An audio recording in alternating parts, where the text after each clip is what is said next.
Right. We're going to move on to our other featured poet, Lauren Tivey. Her debut full-length poetry collection entitled Traveler in the Sunset Clouds was released in September 2022 by Main Street Rag Publishing Company. Another project, the poetry and photography collaboration called Fire Carousel, was released in early 2023, also by Main Street Rag Publishing Company. Tivey is the author of 4 chapbooks, most recently Moroccan Holiday, and I'm going to be putting the links in the chat for Traveler in the Sunset Clouds as well as Moroccan Holiday. And it was the winner of the Poetry Box Chapbook Prize in 2019. Lauren received her MFA in poetry from Vermont College of Fine Arts, where she was the recipient of the Jack Myers Scholarship for Outstanding Poetry. She's a 3-time Pushcart Prize nominee in 2016, 2019, and 2020, and a Best of the Net nominee in 2021. Her work has appeared in South Florida Poetry Journal, hooray, Connotation Press, Dorothy Parker's Ashes, and Split Lip Magazine, among dozens of web and print publications in the US and the UK. After much international travel, including a 6-year stint living in China, she now resides in St. Augustine, Florida, where she teaches English and creative writing at Flagler College. So welcome, Lauren. The stage is yours. Thank you. Thanks so much for having me. Thanks for the invitation, Judy. And thanks to everybody who came out tonight. I rarely use Zoom anymore since the pandemic. So if I have any technical issues, just bear with me. And Belle, those poems were just sublime. Thank you. I feel like I'm in really good company tonight. So I'm going to be reading from a manuscript in progress, which is called Gen X Primer, like a child's school textbook. But you could also say primer. I say it both ways myself, but primer is more in keeping with the book's theme. So the overall focus of the manuscript is growing up Gen X, but also with us kids. Well, so many of us, not all of us, but so many of us coming from divorced homes. And a lot of us went kind of wild without much supervision. I know I did, both parents not working and all of that. So I'm exploring that, the experimentation with drugs and alcohol and sex and the sort of wounds we developed and collected along the way, and trying to dig at like maybe what our generation's legacy might be. So there are a lot of poems about those issues, and also music and pop culture plays a big part in it. It's not finished, but here are some poems from it. Also, I just want to give a content warning. There's lots of drugs and drinking and sexual assault and swearing and stuff like that in there. So what can I say? I'm a product of my generation. Let me just pull these up here. This first one I'm going to read is called Drift Velocity, and it was in Chameleon Chimera. So thank you, Lenny, for that. So this just kind of starts out, I have it separated into different eras of growing up Gen X. So I'm going to give you a kind of a range of that. So this is Drift Velocity. It was in the afternoons before parents arrived home from work, that free time between bus drops and street lamps and homework, when we rode big wheels and banana seat bicycles, multicolored plastic streamers quivering from our tufted handlebars, playing cards fastened to spokes with clothespins, a rhythmic thwack, thwack, thwack echoing up and down neighborhood streets, our yells and yops bouncing off the faces of split-level homes. Us savages of I'm sorry, let me start that one over there. Us savages of suburbia, on the move, liberated, loosed upon the modest cul-de-sacs of conformity, the sprinklered lawns of the planet, from backyard sheds to fetid ponds, to broken glass fields to infinity, through archipelagos of stars, delinquent constellations, us space cadets with our skinned knees, hair of twigs and Kool-Aid mustaches, we roamed in the orphan twilight, flung by the winds, by devious escapades for the amusement of gods. And then the call for supper, our mothers' voices reedy in the dusky air, macaroni and cheese steaming in avocado kitchens, cartoons squawking from television consoles. And this is how we lived our strewn about days, partially ungoverned in the anarchy of afternoons, and we pretended obedience, but our heads were full of interstellar madness, and our hearts were full of wild grace. All right, let's move on to the next one here. This next one is a prose poem called First Album. At 14, I'm enamored of the macabre, drawn to darkness, musical and otherwise.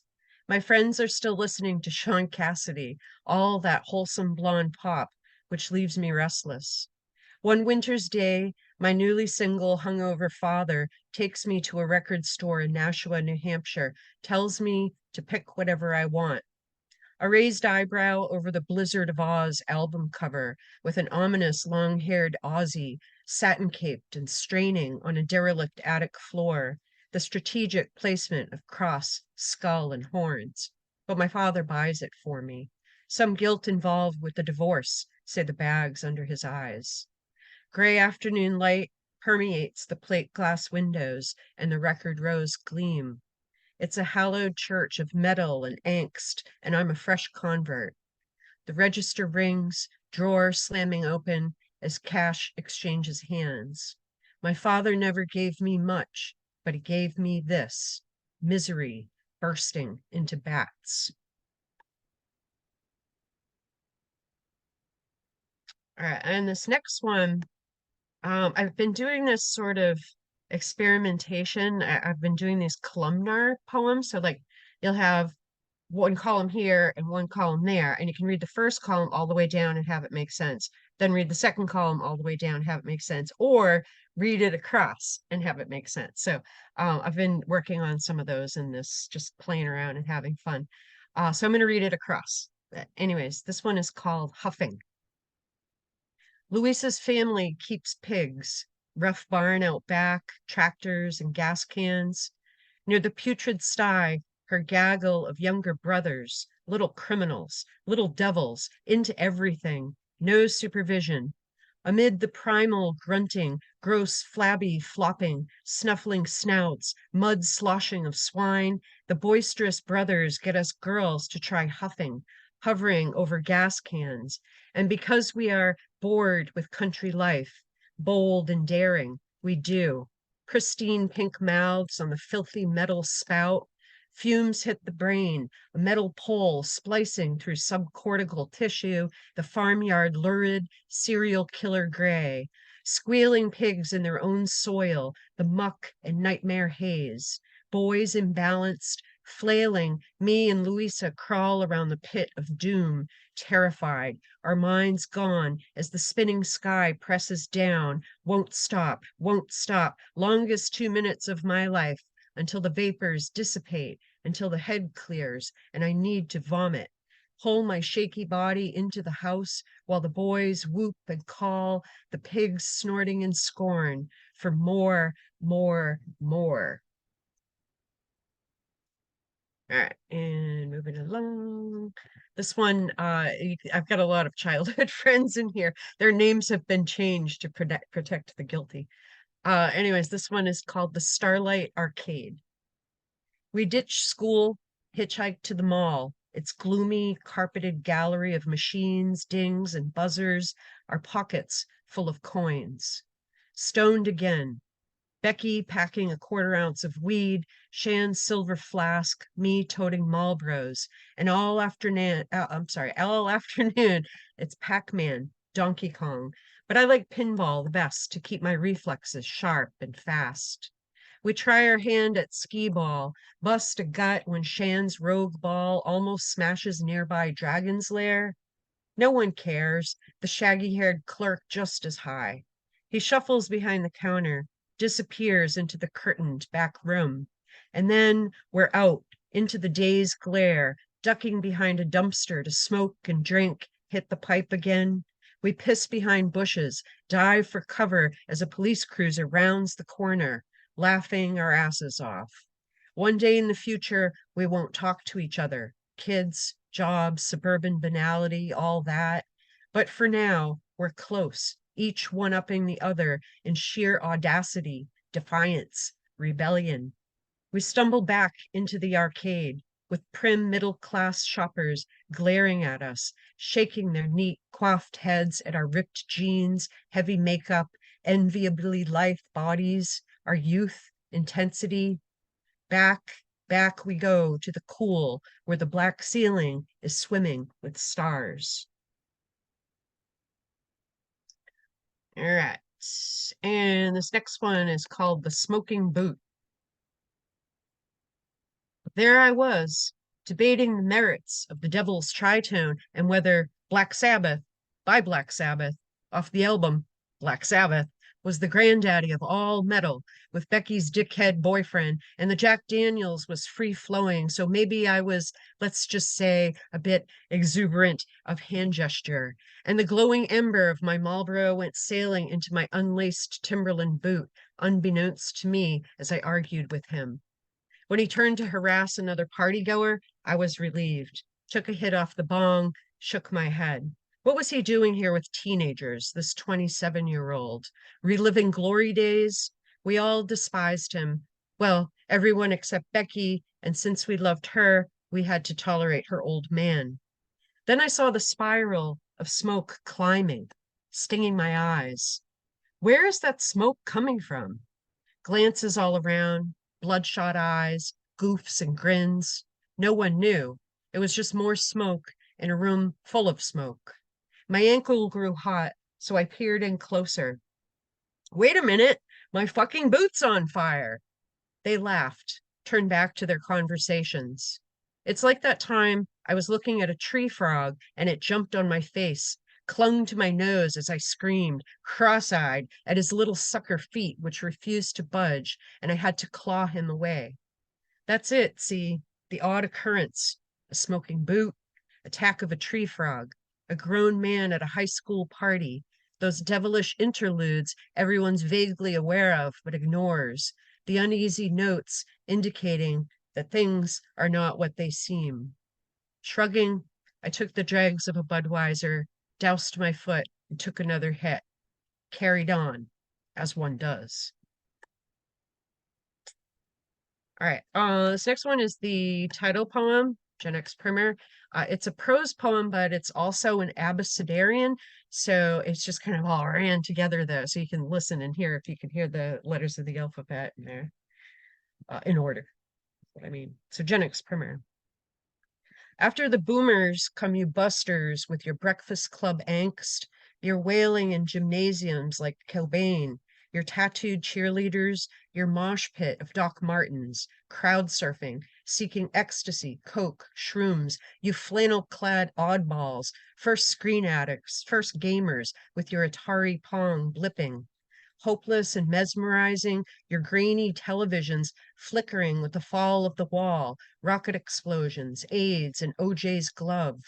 Your indolent childhoods, your comic books and sea monkeys, your romance of John Cusack and Ione Skye. You kids who cut your teeth on big wheels, moonwalking MJ and Madonna's torpedo bazungas, running home after school with your latchkeys to turn on MTV, rocking out to Beastie Boys, Sonic Youth, or Motley Crue, a leathered Nikki Sixx blazing his axe. Or you mall rat girls, hair teased high, trailing clouds of Love's Baby Soft. Your president cowboy actor, your Saturday mornings with Pee-wee's Playhouse and Captain Crunch. You quirky fools in neon spandex and leg warmers, toting your Rubik's Cubes, nuking your microwave meals, and then, all of a sudden, your Belushi, dead. Skeptical, you slackers and clerks with your savior, Tupac, beautiful Tupac in bandana rabbit ears with eyes of the Christ. But you were unimpressed with religion, jaded by politics, news, just wanted to be left alone with your vague distrust, apathetic in pinball arcades, tuning it all out with your Walkmans. You weary, xenogenic dissenters who brought us back to the future, you were bound to come along just once, you maddening zeitgeist, you gorgeous variables, oh, you gorgeous unknowns. All right. Yeah, I got three more here. So, this is Obad. At last call, the bartenders yell, You don't have to go home, but you can't stay here. Our body booze-soaked after parties at rotating locales in the twinkling mountain valley, no matter the season. With all the upstanding citizenry snug in their rugs, dreaming away, we hoot and holler rock and roll, percolating bongs with our healthy young lungs. The ubiquitous red cups, our valentines. Romances flourish, sweet smiles, lingering looks, makeouts on the deck. Someone knocks over a drink or gets too rowdy, falls into a table. Inevitably, two or three passed out on the floor. Lightweights, we say. Sometimes a fist fight, the pungent aroma of testosterone. No one looks at the clock, noticing only a faint pink edge to the horizon when it comes, then opens the sky like a gold-tinged rose. Someone's keys are held. The last acid bit of rum goes down, comes back up. Mirrors licked clean, roaches smoldering out. The hugs, backslapping goodbyes. It's time to go home. Watch out for cops, we tell each other. But someone will get busted, we know. How many nights we waste this way, and into each blazing dawn we ride with our watery eyes. All right, and this next one, yeah, there's just content warning, sexual assault in this. This is called Sleeping Beauties.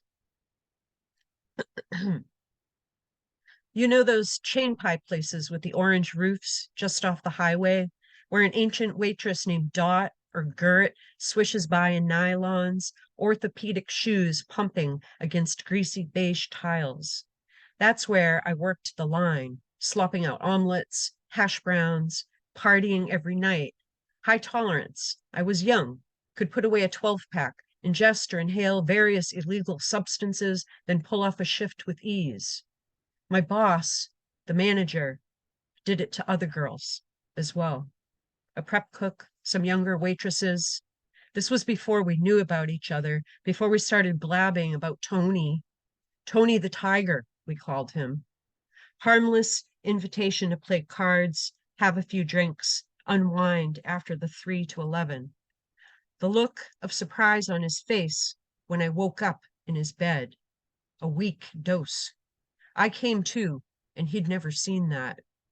Listen, if you're going to roofie someone, make sure they don't wake up in the middle of the rape. My wild-eyed grog thrashing.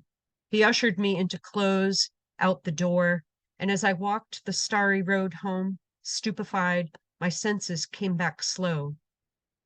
The other girls told me they woke up in his house, were served coffee, affection, as he rubbed their backs, thanked them for a sexy good time. They couldn't recall any details, just the sense something was off. And this was before Me Too. We realized, plotted in secret knots, cat claws by the soda fountain, whispering in the walk-in. Dot and Gert watched with arched eyebrows, knew.